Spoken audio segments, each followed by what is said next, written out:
Just talk about tomorrow and, kind of playing your last game in Kansas.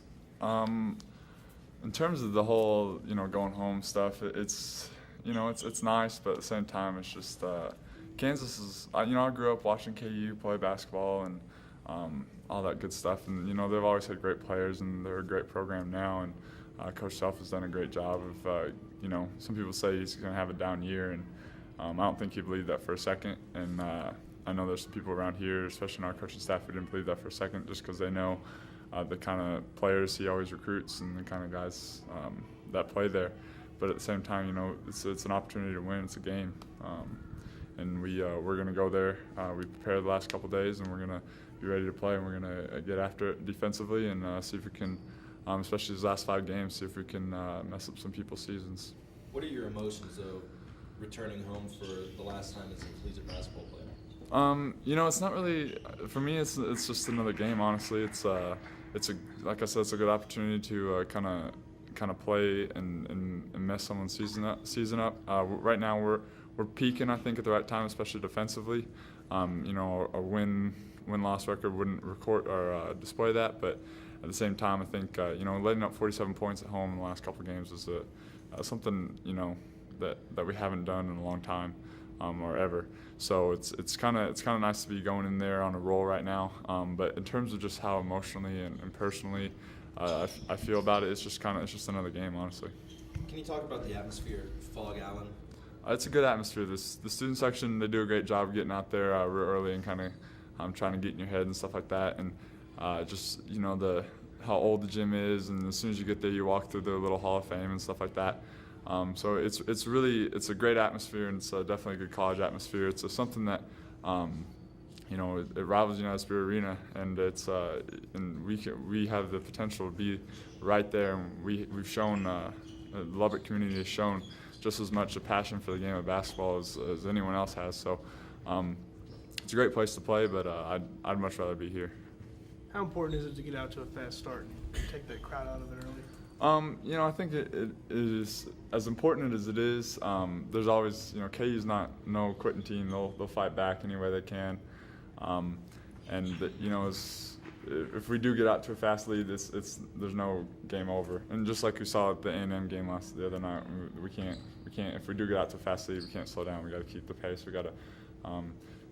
The risk of being offensive step on their throats, and just that's kind of the mentality we have to have. No matter whether we're up 2 or we're up 15, it's just got to just keep the foot on the pedal. Well, what was it inside of that? What were sort of the thoughts that you guys were? You had 24 points on the pace for a really out game, and then just the offense couldn't count. What was kind of just going on, and what you guys saw that just made scoring so difficult? Even as far as scoring goes, we kind of lost our momentum in terms of pushing the ball, I think. But in terms of just, we still could have won the game if we would have. We could have scored 38 and still been fine. We just didn't, rebounding. I personally did a really cruddy job on that, and we just let up some really easy baskets, and we didn't buckle down like we did in the first half, and we came out real sloppy in the second half, right at the beginning, and gave up 8 straight points or something like that. So we just didn't step up, and even offensively, as poorly as we played, defensively, we still could have won if we just would have held them to 0 points. So I know that's saying quite a bit, and that's kind of ridiculous to even ask for, but at the same time, we could have done it with the way we were playing defense the other night. And it's the first time in 20. You talked a little bit about how the defense is speaking. It's the first time in 25 years you guys held back-to-back conference opponents to less than 50 points. Mm-hmm. How are you capitalizing it? And what do you think's gotten so much better about the defense in recent games? Well, I think in the past it would have been if we weren't making shots, we would have let up on offense, and it offense it tends to happen with teams is what happens on the offensive end affects you on the defensive end, and vice versa. And that shouldn't be the case, because there's some nights your shots just aren't going to drop. There's some nights where those shots are going to drop, and whether you have a hand in the face or not. And hopefully we can continue to kind of just battle through our offensive woes at times and get on little runs and things like that, like we have been doing, and but keep buckling down on D and really keeping the defensive pressure up. Coach, I know you weren't buying into any kind of thing about Kansas being down this year before it started, and obviously they haven't been. Just what's kind of been your impression as the season's gone on? They continue to kind of get better. Yeah, I mean, you knew they're going to be good. They've got a great tradition. They got great players, and they got a great coach, great home court advantage, and it's just a fantastic program. That's what everyone would like to be like, or most people would like to be like. And you know that just because they lost a lot and they had some things happen to them at the start of the year with not being able to get into school and those kind of things, or academic issues or whatever it was, where they were probably a little bit short-handed, it probably forced them to play 8 guys from the start, 7 or 8 guys from the start, and that's really not coach's deal. They usually peak, at about the end of January, 1st of February, and continue to get better. In my time around him, and my time observing, and this year, because of shorter numbers, they probably played fewer guys, and they probably got better a lot earlier than everyone expected, and they continue to improve. So, very, very good team, and now I never would have bought into. If I would have had a vote, well, we did vote, and they're going to be right near the top every year. What's been your impression of Jeff Whitby and kind of the state improvement he's made? Yeah, I really liked him. I've always liked him as a prospect coming up, and he went to Arizona and ended up transferring, but had committed to Louisville before that. We were at Kentucky at the time. Liked him, and I always liked him. I thought he'd be a great player. He goes into a situation where he's behind some guys last year, and so he didn't get a whole lot of playing time, but that's another guy that once he got his opportunity, he's made the most of it, and he's definitely an NBA player, and he's playing like it, playing probably as good as anyone in our league, probably in the country right now, and just another guy for them to count on, as they move forward in the postseason. How hard does that make it defensively to match up with them, just because you have a Thomas Robinson and Tyshawn Taylor's been playing very well, just so many different weapons. I mean, it's tough. It keeps you up at night, I bet. Yeah, I mean, you think about, the casual basketball fan does not taking anything away from them, but they don't understand that sometimes you don't have to guard all 5 guys, and when you don't have to guard all 5 guys, that means that you're playing 5 against 4.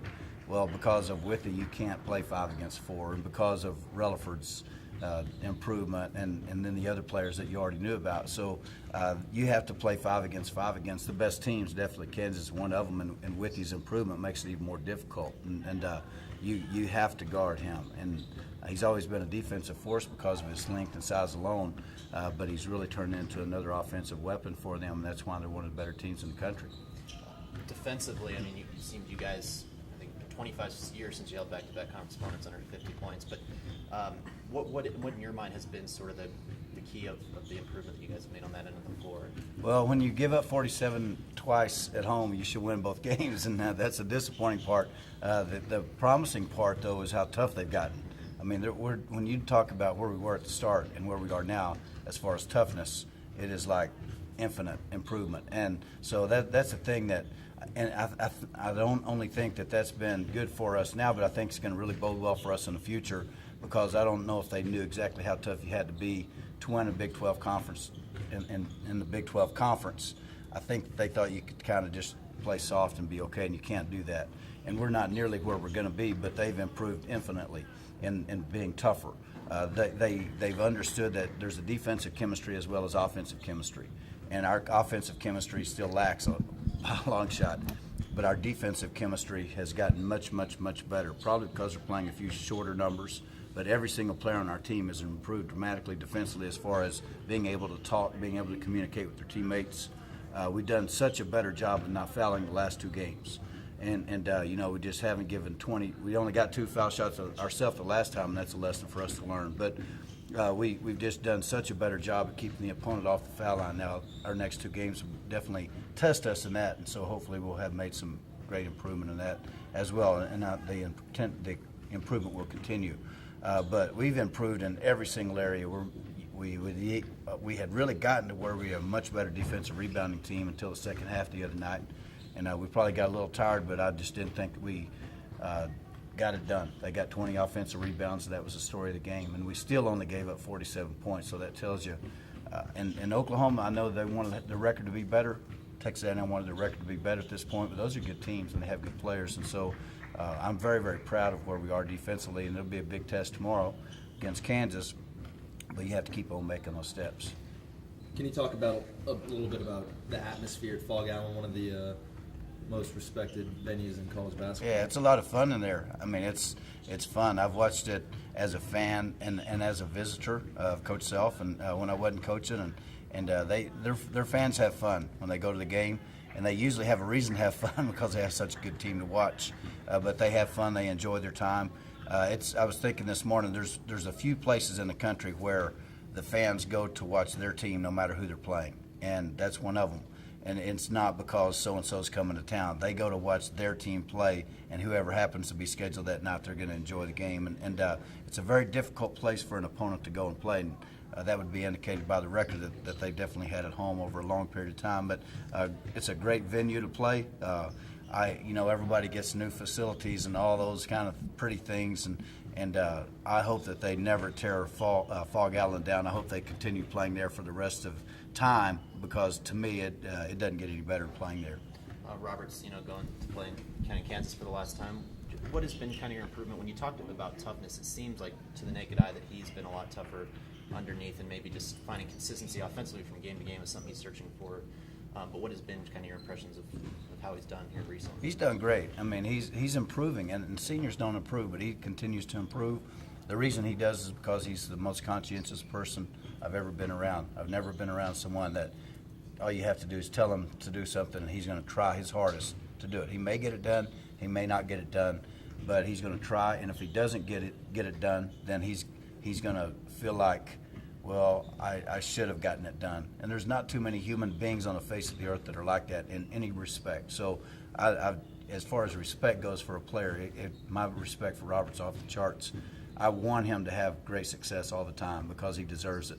And he's been great in every single aspect for our team. He's had to carry so much of he's tried to, it would be like, I'm not calling our guys babies, but it would be like taking 10 or 11 new guys to Toys for Tots over there, because he's got a bunch of new guys, and he's going to say, hey, this is where you got to go and all that kind of stuff. But he's done that. He's done that with great attention to detail. He really tries hard to do that, and so you hope that he finishes up strong. And the game he had the other night at Oklahoma was great.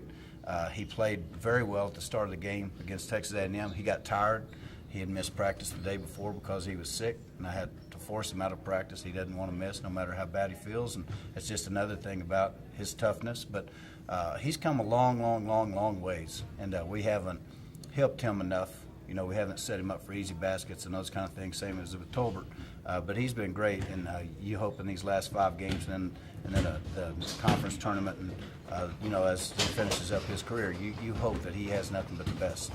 And you speak a little bit about fatigue. You seem to kind of found a rotation that's sort of working. Is it hard to balance fatigue and the limited depth that you do have because of injuries and other things? Well, it is. I mean, but we need to play more people than we did. We only played 6 the other night. Clark had attended his best friend's funeral on Monday and wasn't at the right frame of mind to play, and that's totally understandable. But we need to get Petaway going again, and we need to get Biggie Menace, and we need to get Ron Nash in there in the rotation. Those guys need to play, and they know that they have to earn playing time. It's not going to be given, and so we're trying to win games now. We're also trying to set the stage for the future, build a lasting program that's going to have lasting success, and so those guys understand what they need to do, but we know that they need to do it for us. And I wouldn't anticipate playing only 6 guys anymore this season, but whoever earns it gets it here. Coach, Robert talked about going out trying to ruin some teams' seasons. Now, is that kind of the new mindset for the team? I don't know. I mean, I think that's something to think about. But the reason they call it March Madness is because crazy things happen in March. And with this team, I've said, hey, just hang in there. Let's get tougher. Let's get better. Let's not turn the ball over. Let's do all these kind of things, and we'll see where we are when the conference tournament starts. We knew before the season began, not being negative, we weren't going to be an at-large team in the NCAA tournament. So what we're going to be is one of those teams that's going to try to be as good as we can in the tournament. You win a game in the tournament, you play somebody that the team is probably going to be a team that's going to be already in the NCAA tournament, and you may catch them at the right time. You may make a bunch of shots. Now you're in the 3rd round against somebody. Who knows what can happen? That's why it's called March Madness. We hope to be a viable member of that, but along the path, we have to continue our improvement. We played really good the last 2 games, and it's unfortunate that we only won 1. But we've played really good, about as good as this team possibly can play for most of the minutes that we played. But we have to build on that and try to get better as we go. And if we, out of the last 5 games, I think we play the top 4 teams in our conference and the team that may be the hottest. So our last 5 games are going to be very tough. Every single game is going to have high stakes riding on it, especially for our opponent. And I'm good if Robert wants to do that. Let's go ahead and make somebody have a very, very tough night and put some pressure on him. Tolbert didn't get a whole lot of playing time. Is he not showing you what you want to see in practice? What's going on with him? No, he's doing great. He's a freshman and he has his ups and downs, and we don't think any differently of him than we did after he scored 27 points in a game.